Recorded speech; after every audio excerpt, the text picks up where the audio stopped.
week's chapter of Dragon Ball Super, the moment you've all been waiting for, has finally arrived. The grand tournament between the 7th and 6th universes have finally begun, and the first match is between Goku and Botamo. The manga version of Dragon Ball Super does not skip a beat, it gets right to the action.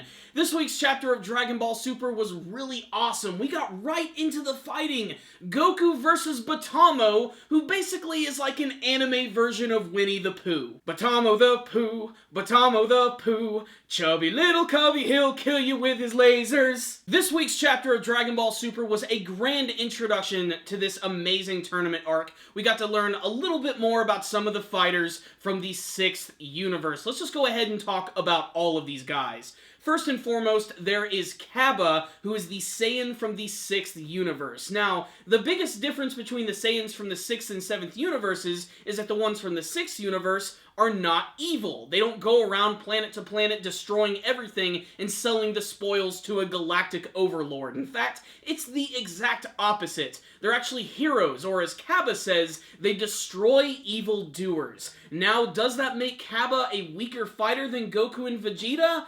I think not. This is going to be one of those cases where you can't judge a book by its cover, and I have a feeling that Cabba is going to be obnoxiously powerful. But who does he work for? It might actually be the character of Frost. Frost is that one spiky blue-colored alien who looks a lot like Frieza's very first form. And what's most interesting is that Piccolo actually mentions that Frost does not have an evil aura. And again, that makes sense. The whole 6th universe tending to be the exact opposite of the things in the 7th universe. Frost could actually be the leader of these good people who go after all of these villains, and he could be a nice ruler. We're just going to have to wait and see how that plays out. If that is the case, I think that's pretty freaking awesome, as Frost is one of those characters that I'm looking out for the most. The next two fighters are a little more mysterious, but just as awesome. We have the giant robot Magetta, who frankly is just one of the most unique fighters that I've seen from Dragon Ball, period.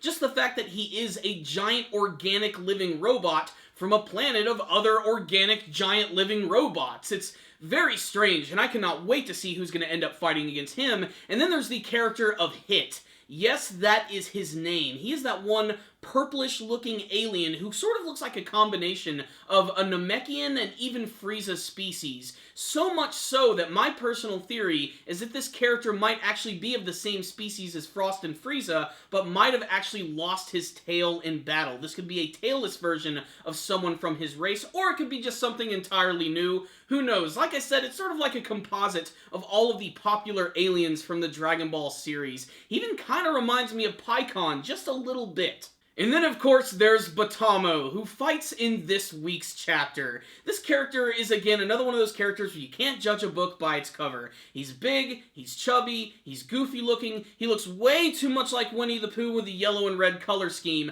but he actually manages to be a pretty tough opponent for Goku, who gets caught off guard by some of his abilities in this week's chapter. But before we even get to their battle, I just want to say, I cannot believe that Majin Buu is immediately being kicked out of this tournament. This is something that really gets under my skin. I really wanted to see Buu participate in the battle, but they have this small written test that apparently, even if you're only slightly intelligent, you should be able to pass. Buu completely fails it. He can't even spell his name. Big pink dumbass. Goku versus Botamo. This is where things get interesting, because the minute the bell rings, Botamo immediately starts battling, and his abilities are really nothing too crazy. He just moves around really fast and punches in a number of different directions, but he can fire beams and lasers from his ears, which are both equally ridiculous and awesome and adorable. But Goku just continues to make a fool of Botamo in this chapter,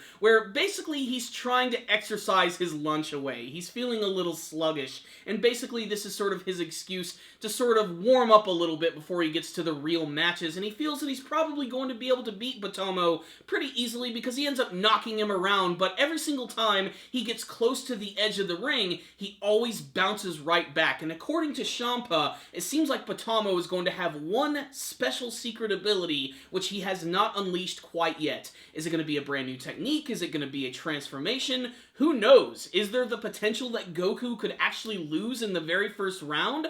I honestly think that that would be a really nice twist if something like that actually went down. We're just going to have to wait and see. So what's the rundown on this week's chapter of Dragon Ball Super? This is one of those instances where I think the anime version of Dragon Ball Super is going to be a little more entertaining. And the only reason I say that is just because I still don't really know anything about the fighters from the 6th universe. The fact that they decide to get right into the tournament means that we don't really have any backstory for any of these characters. I want to learn about Botamo, where he came from, what his planet is like, what sort of threats that he has faced in the past, and I believe that the anime version is going to do a great job of expanding on all of these characters. Another thing that I just want to mention, and it is just like a minor nitpick and I am a little annoyed by it, is the fact that the announcer for this tournament is just some sort of random alien who looks like a composite of Jacko the Galactic Patrolman with Kid Buu.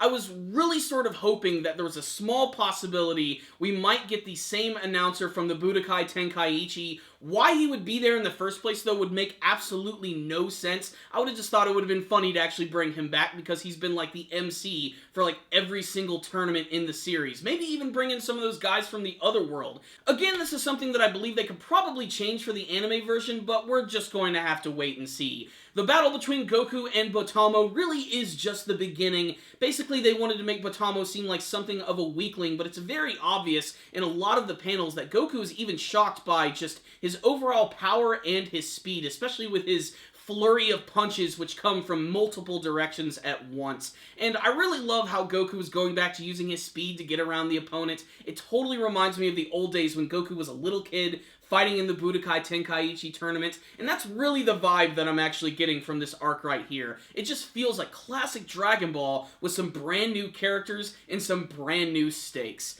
And on the technical side of things, this was also a very nice looking chapter, focusing a little bit more on the side characters, especially all the brand new ones, who all just look so freaking awesome. I can't wait to learn all about them. I'm not sure who my favorite fighter is quite yet, and that's only because we haven't seen them all in action, but just from like a design standpoint, I would have to say it's probably a tie between Frost and Hit. I just love the designs of these characters, and I would love there to be like a heroic version of Frieza in this series, if only just to see the immense twist from that, and to see how powerful a Frieza with honor would actually be. That actually might be what Frost is all about. All I know is, guys, this is the beginning of the first real major arc of Dragon Ball Super, and it's really exciting. So if you're a Dragon Ball fan, you must check this out. This is the next big chapter in the series, and I cannot wait to see how they're going to adapt this in anime form. As far as the score for this week's chapter, I think I'm going to have to give it a 5 out of 5. I just loved everything that I saw. I'm totally absorbed in, and I'm just really excited for all of the new material here. I love the designs of the characters. Botamo is both funny, cute, and badass all at the same time. Just loved this chapter. 5 out of 5 for me. Check it out, Dragon Ball fans. But if you did read this week's chapter of Dragon Ball Super, make sure to tell me what you thought about it in the comments section below. Did you have a favorite scene from this week's chapter of Dragon Ball Super? Who's your favorite fighter from the 6th universe? And how do you think that this arc is going to go down? Do you think Goku's going to defeat Botamo, or does he have another trick up his sleeve, which is going to end up defeating the legendary Super Saiyan? Please tell me in the comments section below. Thank you guys for watching this review. Make sure to like it, share it with your friends, and subscribe to the channel. Thank you guys again for watching, and as always, stay dandy, baby.